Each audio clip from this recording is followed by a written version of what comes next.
Asato ma sadagamaya tamaso maham jyotirgamaya Riturmam amritam gamaya avir avir maedhi rudra yate dakshinam mukha te namaham pahinityam.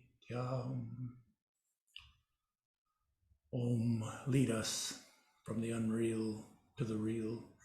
Lead us from darkness unto light. Lead us from death to immortality. Reach us through and through ourselves, and evermore protect us from ignorance by thy sweet, compassionate face.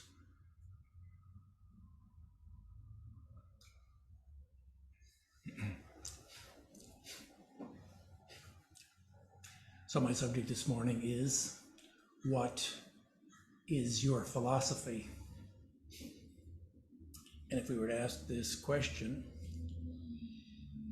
to the man in the street, that means the ordinary common man, maybe he would reply, my philosophy? Well, live and let live. Carpe diem, seize the day. Eat, drink, and be merry. Now, these are good bumper sticker slogans, but they're not really philosophy. Philosophy is an inquiry into first principles. It's an inquiry into our core beliefs. And it's all about contemplating age-old questions. A philosopher is a person who contemplates age-old problems of mankind.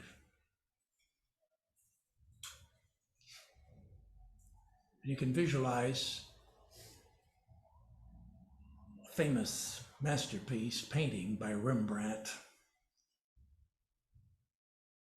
where the philosopher is seated on a landing in his home, and he's seated by the window, and the whole scene is cast in shadow and semi-darkness.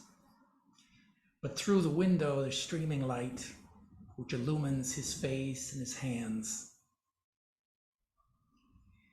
And the painting kind of invites us to ponder some of the mysteries of life, like that old ancient bearded philosopher in the Rembrandt painting.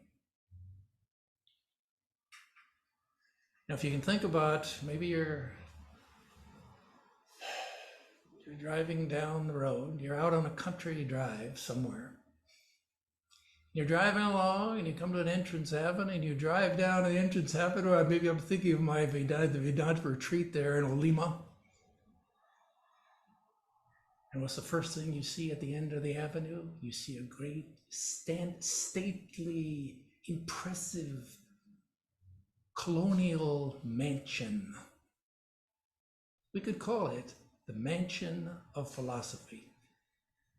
This is a classical image, classical comparison. Mansion is not a mere house. It's a big, impressive building, 1 and 2 stories, and there's many rooms.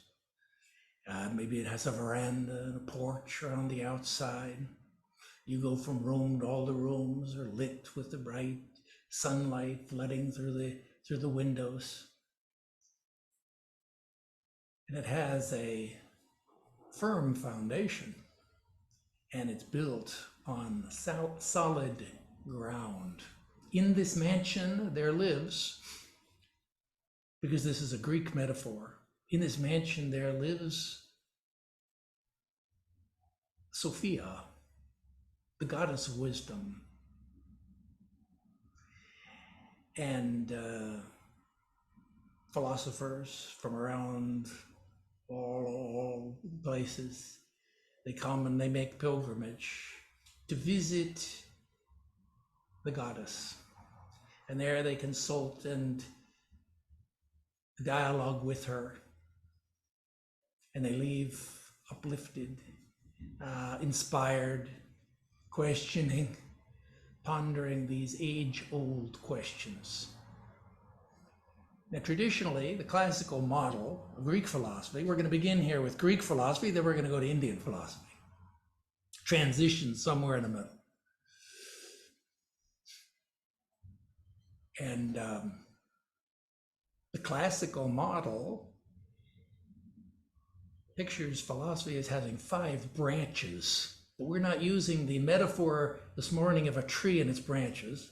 We're using the metaphor of a mansion. And so we consider 5 different features of this mansion and the rooms therein.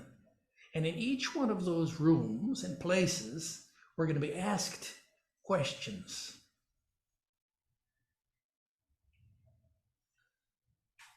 Now we can begin here. If we go to the building site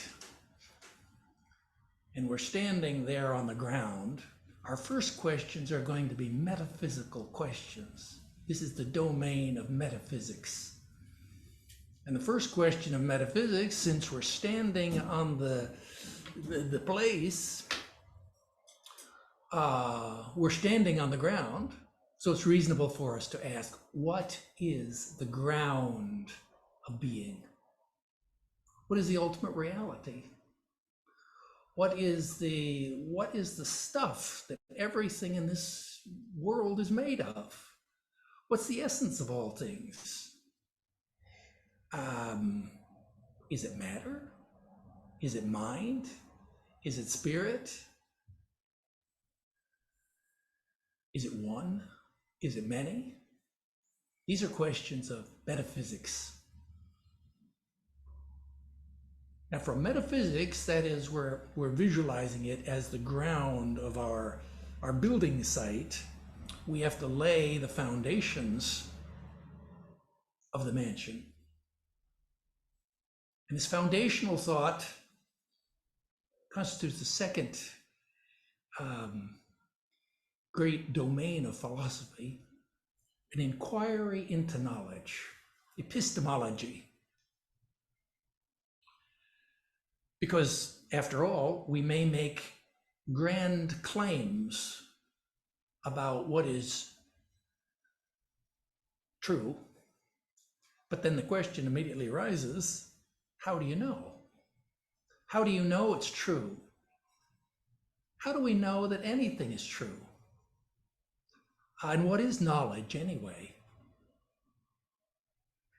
And if that sounds like kind of an abstract question, why would I be interested in what is knowledge? Well, you're here. This is the Vedanta society. This is the ultimate knowledge society. And that's what we're interested in. And so how do we know things? Well, we can think about another, comes to mind, another famous classical masterpiece of the Renaissance painter, Raphael. It's entitled The School of Athens. It's kind of the whole summary of philosophical inquiry in one picture. And we see there in the center, there are 2 figures. On the left, as we're looking at the painting, it's a fresco in the Vatican. On the left is the philosopher Plato, and on the right is Aristotle. Plato is standing with his finger pointed up into the sky, kind of symbolizing his theory of forms, and Aristotle is holding his hand out to the empirical world. This is the foundation of the whole of philosophy. That is science and metaphysics. Aristotle was a scientist. He was the father of Western science. So, well, there you have the picture, kind of visualize them, two on the steps. They're leading the school of Athens, and all around them are a multitude of other figures, all the mathematicians and scientists and philosophers of ancient times, each one in detail. We kind of recognize each one having his own distinct individuality. Well, it's a painting, kind of inspires us to begin thinking about some of these questions and about the inquiry. It's a painting that's all about knowledge and about inquiry into knowledge. So that's the second domain. Now that's where visualize it here as the foundation. Now we can move up into the living area of that mansion.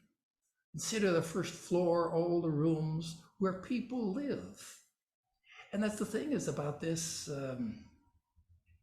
This is a mansion where lives the goddess Sophia. And in order to know things, we know that we don't have to be moral in order to have knowledge. People have a lot of knowledge, but they don't have to be moral. But the philosophy is not about just knowledge. It's about philosophia, that is, it's about wisdom. And in order to have wisdom, you have to be good. And hence, this is the third great domain of philosophy, which is ethics. First question that we're asked, what is the good? How do we know what is good? What are the values? What are our values? What are your principles that reflect the good? And what are the virtues?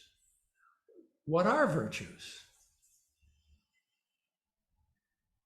And what are the virtues that lead you and enable you to realize your values and thus to attain the good? Why do you want to attain the good? Because happiness means possession of the good. That's how you become happy. You possess what you believe to be your ultimate good. First question, what is the good? Or what is my good? We're asking, what is your philosophy? What is my conception of the highest good?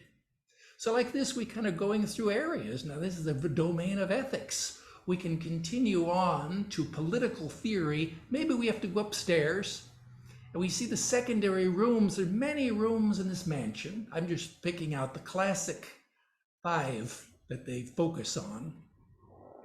Remember, this is a mansion in the sense, this is not a hotel. This is not a place where people stop and just stay overnight. This is a place where we have to live. And so the inquiry in political theory, we think politics. Well, that's the title of the foundation texts by Aristotle.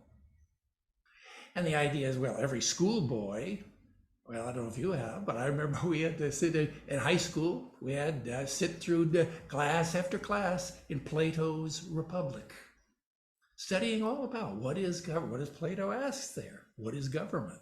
What is good government? And we see very quickly that philosophy helps to, not only helps, but it shapes our idea about government, about freedom, equality, about individual rights, about what is democracy, and biggest question, what is justice? So this is this domain here, like political theory. We can move to the 5th great category of classic Western philosophy. It's called aesthetics. Aesthetics, it seems to be, when we think of aesthetics, well, we think of fine art, we think of painting, we think of music and literature. And what does that have to do with philosophy? Well, the whole purpose of art, you see, philosophy is all about, is very abstract. That is, it's general thinking about generalities. It's moving to higher and higher generalities. And so when we begin to talk about metaphysics, we're at a very high level of abstraction. What is the good? What is knowledge? These are things which it's difficult for us to wrap our brains around it. Therefore, we need art. That is, we need to be able to perceive. You see, we can't, the concepts of metaphysics, we can't perceive them. We have to, in order to realize them, we have to perceive them. We have to be able to visualize them. They have to become concrete. The abstract has to become concrete for it to become meaningful to us. How does it become concrete? Well, that's the purpose of art. The purpose of art in general is to make the universal particular. Particular, we know, we can see it, but the universal is abstract, and to make the particular universal. And so art serves, art is the art, the aesthetics, is the handmaiden of metaphysics. It enables us to perceive it, to see it, and to know what is. And so therefore in aesthetics, we have to begin to question, how do we make aesthetic judgments? How do we know what represents our ideal? How can we refine our aesthetic taste so that we can appreciate those things that represent our philosophy of life? That's the purpose of art.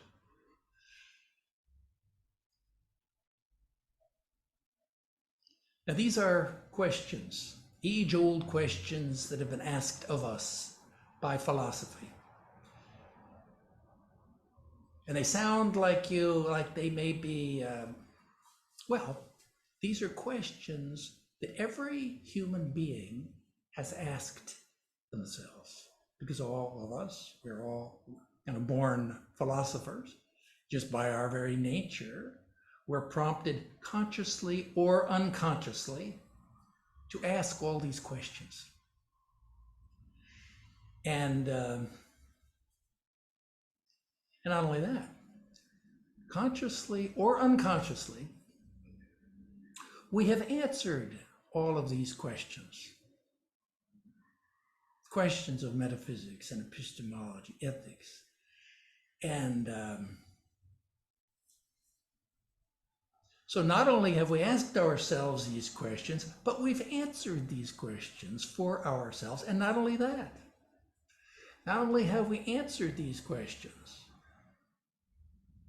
that is, we have a personal philosophy. Not only have we answered these questions, but we're not hypocrites. We are living out our philosophy. That is, we don't just have these ideas in the back of our mind to bring out when we start talking high philosophy. These are things which govern, principles that govern our thinking, our feeling, and our willing. And as soon as we become aware of that, how these fundamental core beliefs lie at the foundation of our life and of our living of our life. And this is how it works. Thought, feeling, speech, action, that's the progression. At the foundation are your thoughts, your core beliefs, the first principles of your conception of yourself, of God, of the world, of other people, of your place in the world. You've already thought it. You already have answers to all these things, and they govern your life. Those are the principles that you live by. And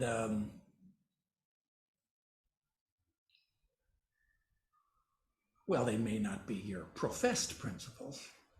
They may not be the principles that you claim you live by, but they're the principles that you really live by. That is in your heart of hearts. This is your. That's why it's called your core beliefs. That is what you really believe. You know, I believe in Atman and Brahman. Well, forget about what is what you really believe. That's your real philosophy. So it goes thought, feeling, speech, your thoughts. You hold a thought, and around a belief, there forms an aura. That is the whole feeling response. The hormones of the body begin to change in accord with that thought. That's feeling, and that's emotion. And out of your emotions, that is out of your thoughts and your beliefs and your desires, comes you make a free will choice to take action. You have a prior intention to do something. That is, you have a thought, feeling, speech. You begin to prompt naturally. It's the natural thing for a human person is to express your thoughts. To speak is just to think aloud, to think loud. To think is to speak. We speak aloud what we think, and then naturally, the progression, the ball keeps falling, bouncing down the stairs, and we naturally act out our beliefs. So thought, feeling, speech, and action, and thus we begin to see the importance of your philosophy. It governs all of our speech and our actions. Thinking in this way, we can see that an examination of our philosophy it's a call to introspection. Our question this morning, what is your philosophy? It's really a call to introspection. And this was the idea of the ancient Greeks, Socrates. Socrates says that the unexamined life is not worth living. It's a call to introspection. And that means is that we have to. Now, what does that mean? Does it mean, therefore, our life is, if we don't think about philosophy, our life doesn't mean it's not worth living, but it does mean that we're not really getting the full value of our life if it goes unexamined. The unexamined life. Examination means that we're pondering on the foundational beliefs that underlie our life's choices. And when we begin to do that, and it's a little bit depressing, because when we actually do begin to question our philosophy, we're going to and become self-aware of our foundational beliefs, we're immediately going to become aware of some unpleasant facts. Number one is that many of our basic beliefs are very vague and unclear and muddled and foggy and confused. Secondly, we become aware that a lot of our thinking is kind of illogical and is fallacious. And just as we begin to contemplate a little bit, we begin to see, no, that can't be right. Many of the things that we believe as kind of conventional wisdom, as soon as we think about them and examine them, we realize those are all false beliefs. So we discover that there are a lot of false beliefs that we have. And not only that, there's no organization, there's no structure, there's no unity in the diversity of all of our foundational ideas, because we've kind of assembled this philosophy naturally as a result of our own life's experiences. Day after day, year after year, we formed a kind of a collage about what we believe is true about ourselves and about reality. And it reminds me of that old song by Johnny Cash. Remember, he's working in an automobile assembly plant. And he's just on the assembly line. He'd love to have a new car. He can't afford it. So he gets a bright idea. He's going to smuggle out parts little by little. So each day, every couple of days, in his lunchbox, he puts a part of a carburetor into his box, carries it home. Like this, time passes. Year after year after year, he works there until 20 years. Finally, he retires. But now he has all the parts for a new car, and he assembles that car, puts it all together. Well, you can imagine what it is, all those models over a course of 20 years. And the refrain of the song is I got it one piece at a time, and it didn't cost me a dime. You'll know me when I come through your town. I like that line. An old car, just like, what is that car? That car is our philosophy. It's our belief system. Before we begin to do introspection, before we begin to awakening to interest in philosophy, and not only that, not even is it like that car we just put together piece by piece, but the ground, the mansion, it's hardly a mansion. It's not built on solid ground. It has no firm foundation. And not only that, the floor plan.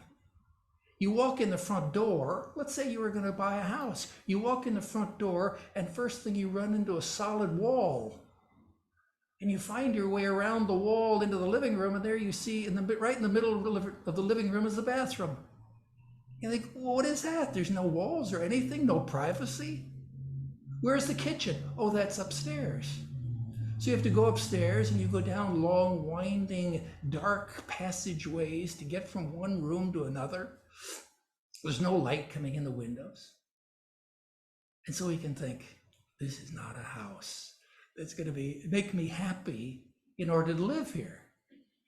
I really need a new floor plan.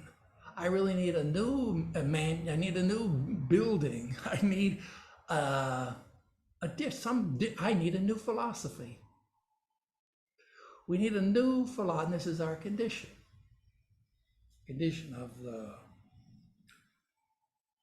We need a new philosophy. We need a new worldview. We need a whole new structure. So let's try to, this is where we become interested. Open the windows to the light of the wisdom of the East. Now let's look here at a radically whole different approach to philosophy. Same categories, the same questions are still there, but it's a different approach. In India, philosophy, the word philosophy is called darshana. Darshana just means seeing. And the analogy is that when you go traditionally to a temple and pilgrimage, your goal is to see the image in the temple. That means when you go in the temple, you have darshana of the deity.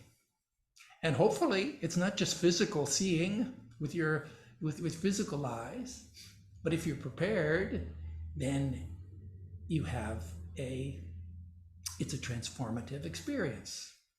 You have a spiritual encounter with that deity. And that's darshana. Similarly, a philosophy is an encounter with reality. And so we can see then that there in India, for history of Indian philosophy, great saints and sages, they were called rishis. They had metaphysical, superconscious experience, which revealed to them the ultimate reality. And they passed down these experiences to their disciples. And over the course of time, their teachings were interpreted by different systems of philosophy. And in India, there's 6 systems of traditional Indian philosophy, and 6 systems. The last of the 6th system is called Vedanta. And the Vedanta has 3 schools: dualism, qualified non-dualism, monism. And so all of these systems form a kind of a stairway to heaven. It's a hierarchy from the lower truth to higher truth.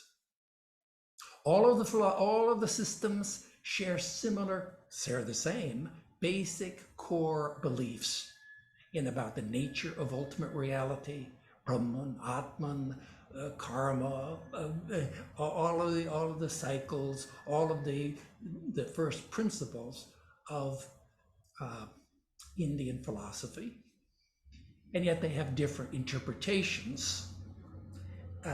We can visualize climbing a mountain. You have a different perspective on the world as you climb the mountain. You begin you go from lower truth to higher truth. When you get to the top of the mountain, then you have a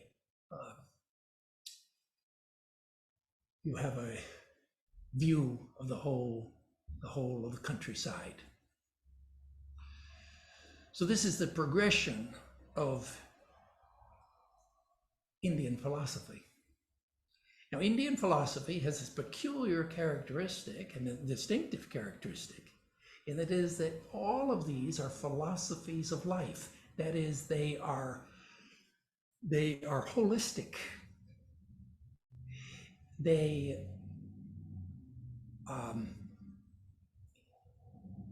is, that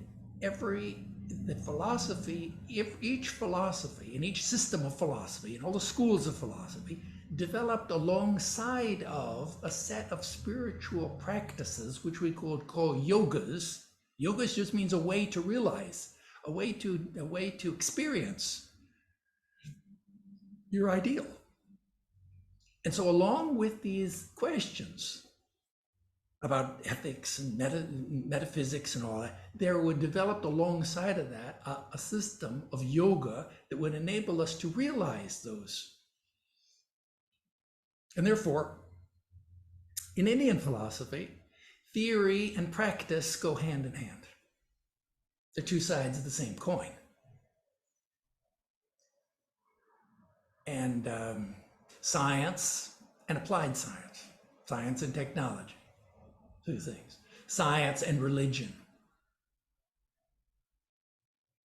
These things, which in Western world are all belong to different Western university or something, everything has its own department.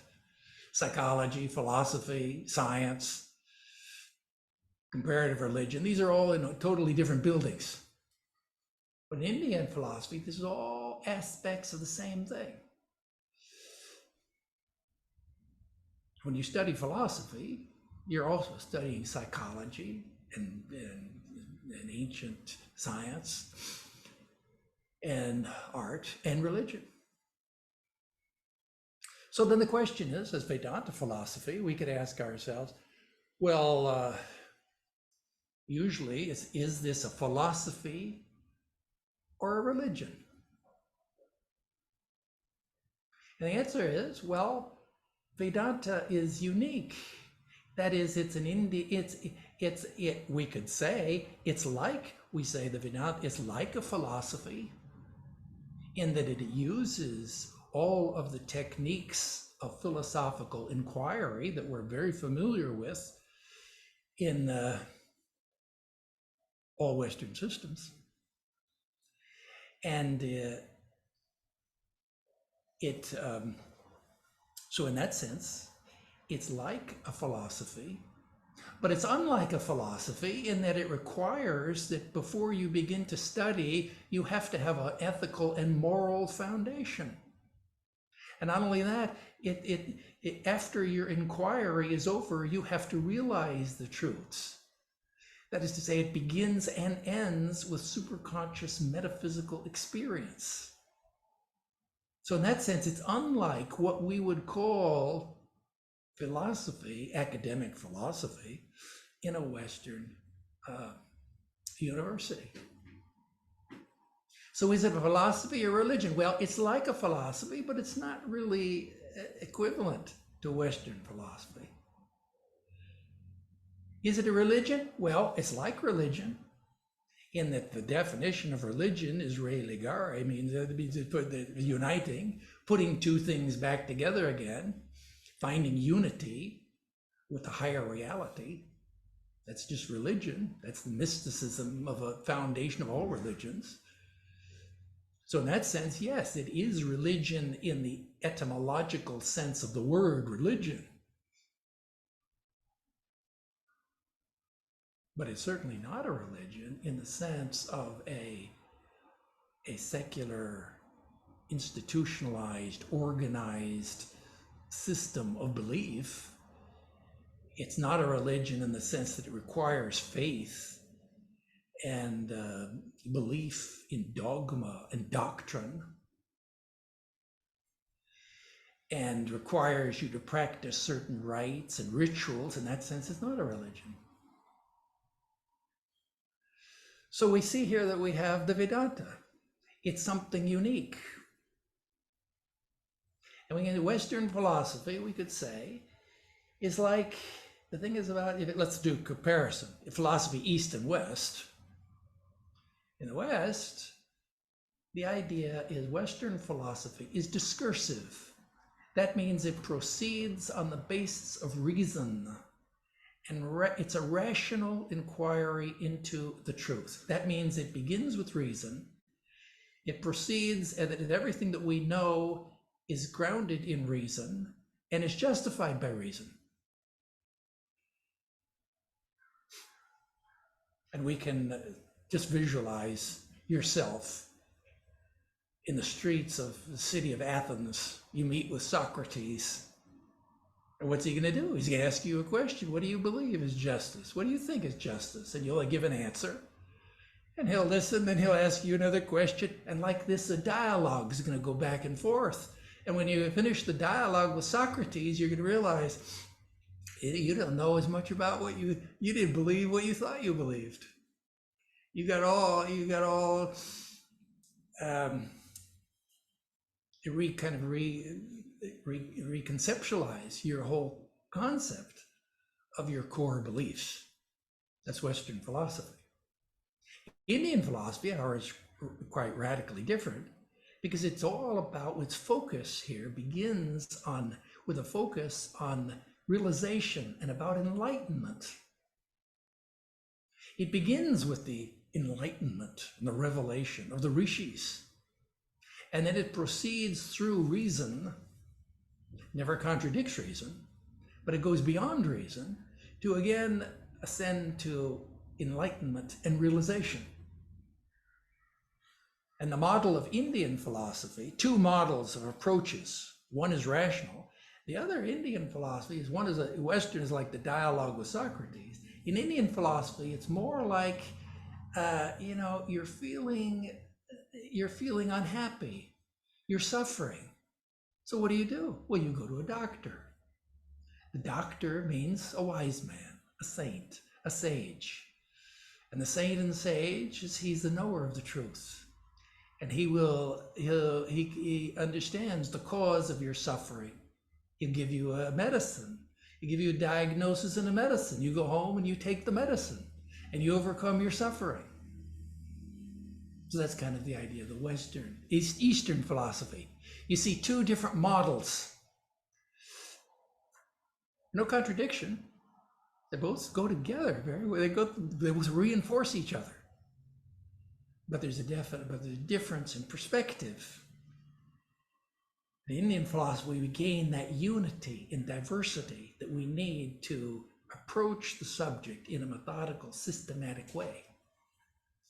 Now you may say, well, all of this talk about, it sounds to me, in fact, our subject this morning itself, it sounds too abstract. It's too metaphysical. It sounds too otherworldly for me. I would much rather spend my time dealing with concrete, particular, real life problems? And the answer, of course, of Vedanta is that, well, that's very good. If that's the case, then you need to study the Vedanta philosophy, because the Vedanta philosophy is all about dealing with concrete, real life problems. That means existential issues, existential questions that are at the ground of our thinking. Existential questions like, who am I? What is my purpose? What is identity? What is my identity? What is the meaning? What is the goal of my life? How can I decide what is right and what's wrong? What is good? What is wrong? What is bad? How do I know what is justice? How do I know? How can I deal with death and dying, my own mortality? These are all fundamental existential questions about being, about authenticity, about purpose in life, meaning in life, and dealing with the problems of mortality. In order to do that, we need some wisdom. And that means that's philosophy. Philosophy is the pursuit of wisdom. And that's why in Vedanta means, Veda means knowledge, which means the ultimate knowledge. That means it needs spiritual knowledge. And by wisdom means, Swami Vedarupananda said, our ideal, to be as deep as the ocean, as broad as the sky. Wisdom means insight and the ability to make clear judgments about what is true and what is false. That's the first prerequisite of the Vedanta philosophy. Begin to do introspection and do viveka, discrimination between what is true and what's not true. And so that's the beginning. That's the beginning of wisdom. And I'm remembering all this talk about philosophy. I remember a famous quotation by Francis Bacon. He said Francis Bacon is the father of Western, the scientific method, Western history. And he said a little philosophy inclineth the mind to atheism, but depth in philosophy incline the mind to religion. And when you think about that, yeah, a little philosophy, it's true, it's confusing.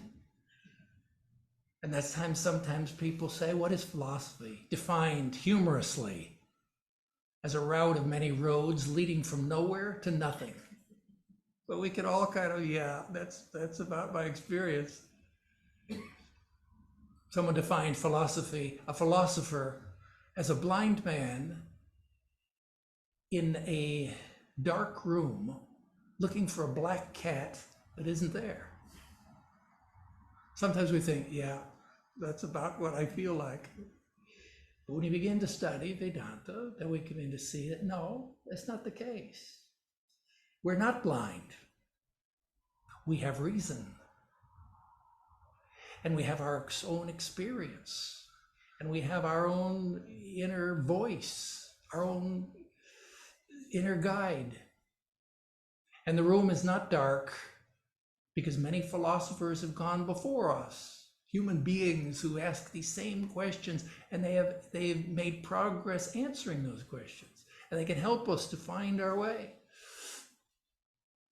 That is, we have many wise men, saints, and sages who will give us words of wisdom that we can contemplate. And the cat is for the cat, the black cat. Black, of course, means this is like dark matter or something. It can't be known.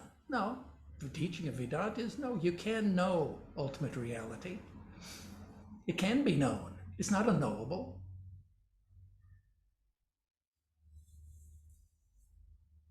And it's there. That is, it can be discovered. That means it really exists. It exists means is that it's out there. It can be discovered. We can realize it. And so that is the purpose of philosophy, to realize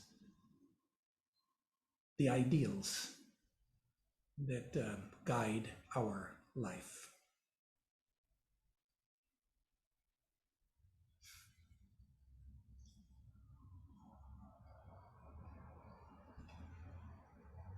Well, we still have time. I thought we'd go the whole time.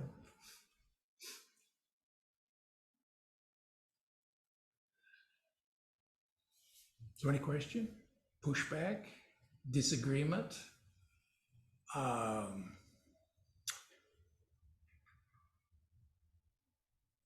Something seems strange? Seems weird? Yes.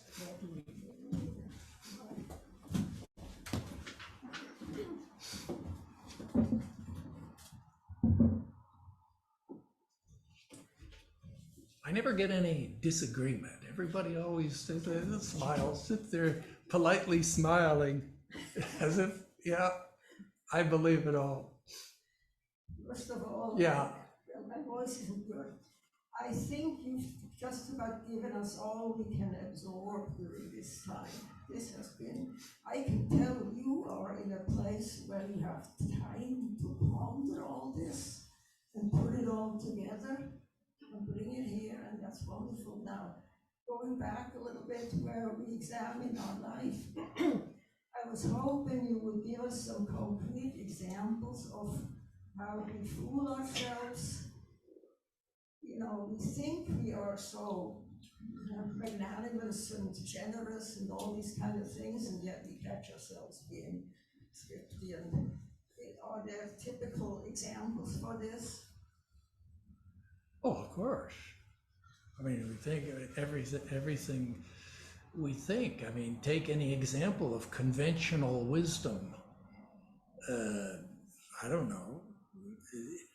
You can see from outer space, you look down, the astronauts from outer space, and all they saw, the only thing they could see from outer space was the Great Wall of China. And that's conventional wisdom. I think a lot of people believe that. It makes sense. Yeah, okay. That's actually not the truth. That's an example of false belief. Reason philosophy is all about reason, Western philosophy. And in the Western world, we prioritize reason over emotion, for example. It's better to be rational than it is to be emotional. That's kind of a general consensus. That is in the binary of rational and emotional. Rational is given a higher, in collective consciousness, the Western world, is given a higher priority. Oh, you're just being emotional, be rational. That means grow up, think straight. In other words, be more philosophical. And yet, even if we had a perfect philosopher, let's say that we had an android who was like a Vulcan, who was just a disembodied intellect, we would think, wow, that'd be a real Vedantan. He would be a real sage if he could just be nothing, no feelings. He could just be perfectly rational.